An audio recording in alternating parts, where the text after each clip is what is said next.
तो ये पूर्ण तरह से निश्चित होगा। और जो 2026 आ रहा है उसकी जो शिवरात्रि है वो ऐसी शिवरात्रि आ रही है जिस शिवरात्रि में अगर 3 दिवस तक घर के अंदर रखकर बेलपत्र के वृक्ष की सेवा कर कर और बेलपत्र को वृक्ष को शिवरात्रि के 2 दिवस में उसको यदि किसी स्थान पर रोपित किया जाएगा, जो व्यक्ति जिस घर से उसको रोपित करेगा, लगाएगा और उस वृक्ष की परवरिश करेगा, उसकी जिंदगी में कभी संपदा की कमी नहीं आएगी। ऐसी शिवरात्रि शायद पहली बार ऐसा योग बन रहा है, तो हम पूर्ण भरोसे के साथ कहते हैं कि विठलेश सेवा समिति कुबेरेश्वर धाम इस शिवरात्रि को हरित शिवरात्रि के रूप में, ग्रीन शिवरात्रि के रूप में मनाएगा। अब की बार जो शिवरात्रि होगी उसको ग्रीन शिवरात्रि के रूप में हम लोग उसको मनाएंगे। और लगभग जितने श्रोता जैसे पार्थिव शिवलिंग का पूजन करते हैं अपने घरों में, लगभग करोड़ों 10 करोड़ से ऊपर शिवभक्त पार्थिव शिवलिंग का पूजन करते हैं, वैसा विश्वास है कि 2026 में जो महाशिवरात्रि फरवरी महीने में जो आ रही है उसको ग्रीन शिवरात्रि के रूप में, हरित क्रांति के रूप में, हरि शिवरात्रि के रूप में हम उसको मनाएंगे। और पूरा भारत ही नहीं, पूरा देश विदेश एक बेलपत्र का वृक्ष जरूर लगाएगा और करोड़ों वृक्ष इस पृथ्वी की शोभा बढ़ाएगा। करोड़ों पूरा विश्व, पूरा भारत देश इस ग्रीन शिवरात्रि से जुड़ेगा और वृक्षारोपण करेगा। लगभग करोड़ों वृक्ष एक ही दिन में शिवरात्रि के पावन अवसर पर, जैसे हमारे आज बिरसा मुंडा जी की इस पवित्र, भगवान श्री बिरसा मुंडा जी की पवित्र 150वीं जयंती के अवसर पर उन्होंने कहा था जल जंगल पर एक पेड़ लगाने को बड़े आनंद के साथ, तो उस वृक्ष को ऐसे ही नहीं लगाना है। शिवरात्रि पर जो वृक्ष लगाया जाएगा पहले उसको अपनी बेटी की तरह परवरिश करना है, घर के अंदर लाकर 3 दिन तक। और पूरा क्रम शंकर जी के साथ जैसे बेटी के मंगल विवाह का होता है, ऐसा शिव के साथ में पाणी ग्रहण संस्कार का भाव रखकर उसका खूब पोषण कर और फिर शिवरात्रि के दिन बाबा देवाधिदेव महादेव से कामना कर कि बाबा मेरी सुख समृद्धि लक्ष्मी वृद्धि करना, वैभव देना। जैसे जैसे ये वृक्ष बढ़ता जाए वैसे हमारे जीवन में संपदा बढ़े, सुख बढ़े। इस भाव से उस वृक्ष को अपने आसपास में लगाकर उसको बड़ा करने का प्रयास। और जल अवश्य। हर हर शिव महापुराण कथा वर्णन करें।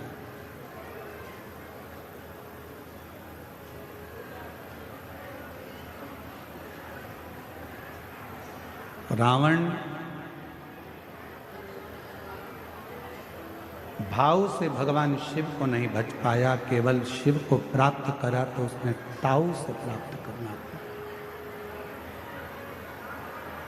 ये बाबा देवघर की जो पवित्र धरा है, जो देवघर में बाबा देवाधिदेव महादेव जो विराजमान है, वो मां सती के हृदय पर शिवलिंग विराजमान।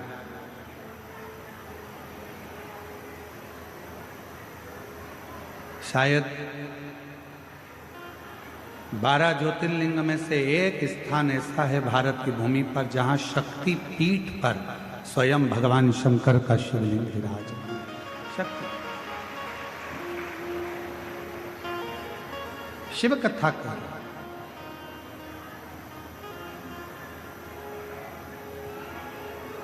शिव को समझना,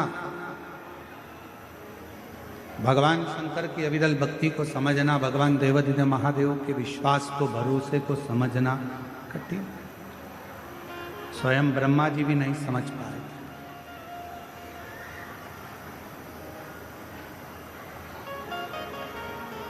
ब्रह्मा जी के भीतर थोड़ा सा अहम, ब्रह्मदेव के भीतर थोड़ा सा अहंकार आ गया कि ये रचना मैंने करी है, ये रचना करता मैं हूं।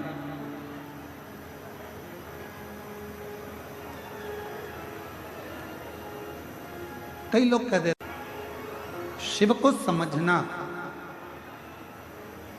भगवान शंकर की अविरल भक्ति को समझना, भगवान देवाधिदेव महादेव के विश्वास को, भरोसे को समझना कठिन।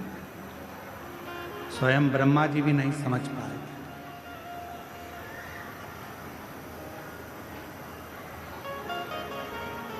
ब्रह्मा जी के भीतर थोड़ा सा अहम, ब्रह्मदेव के भीतर थोड़ा सा अहंकार आ गया कि ये रचना मैंने करी है, ये रचना करता मैं हूं।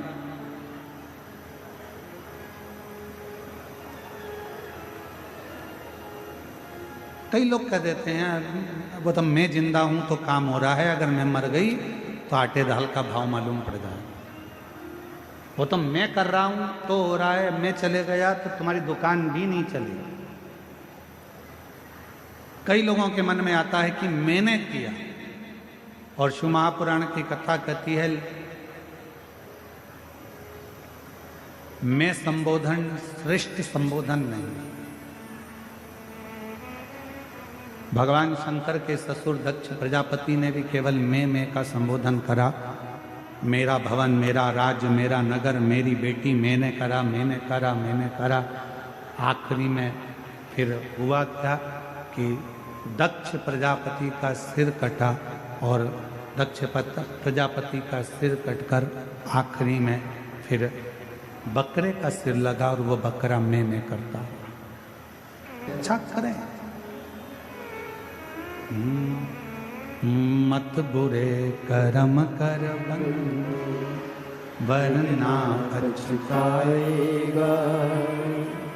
भगवान की आंखों से तू बच नहीं पाएगा, तू बच नहीं पाएगा। अरे ओ अज्ञानी मत करना, तेरे कर्म का फल भी तो ही पाएगा, जैसा किया तूने तेरे आगे आएगा। मत बुरे कर्म कर बंदे वरना पछताएगा, तू बच नहीं पाएगा। ब्रह्मदेव के मन में अहमता उत्पन्न हुई, ये रचना मैंने करी। और भगवान देव आदिदेव महादेव का तो कहीं ब्रह्मा जी नाम ही नहीं है। भगवान नारायण के पास जाकर जब ब्रह्मा जी ने कहा कि ये पूरी रचना मेरी है, तब भगवान नारायण के मुख से निकल गया कि रचना तुम्हारी नहीं, ये रचना तो स्वयं इस पृथ्वी पर निवास करने वाले अगर कोई देव हैं तो वो देव अधिदेव महादेव। ये रचना तो उनकी है, ये सब कुछ उन्होंने रचा है, रचना उनकी है। ऋषभ बजा, ये आपकी रचना नहीं है, ये उनकी रचना। ब्रह्मा जी ने कहा मैं मानता नहीं। एक बड़ा सा पर्वत, उस पर्वत को भगवान ब्रह्मा और भगवान विष्णु ने घुमाना प्रारंभ करा कि हम जाने कि सृष्टि का रचना करता कौन है, आखिर शिव कौन है।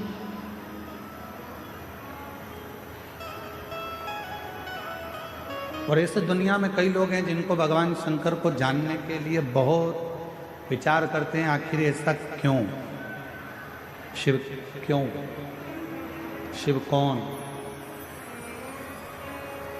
और निवेदन है ब्रह्मा ब्रह्मलोक के देवता हैं,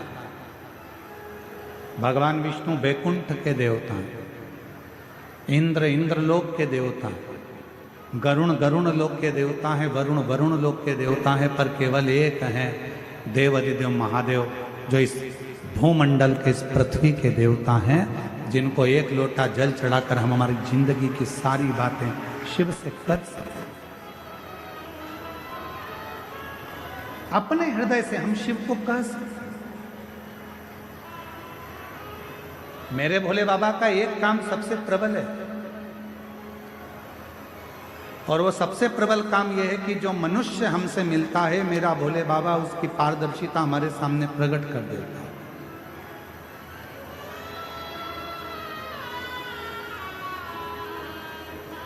मेरे शंकर वो पारदर्शिता प्रकट कर देते।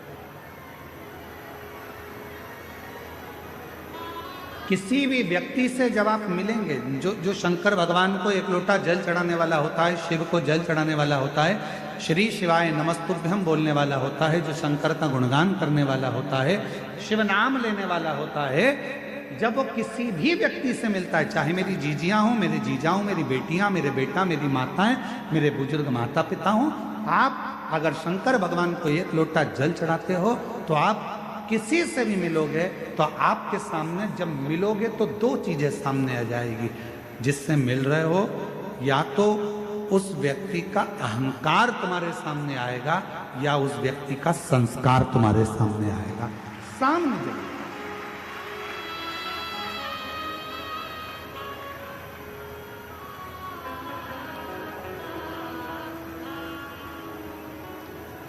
एक टीवी पर एक सीरियल आता है, कौन बनेगा करोड़पति।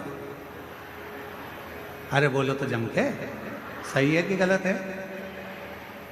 उस पूरे सीरियल में मंजिल तक कोई पहुंच ही नहीं पाता।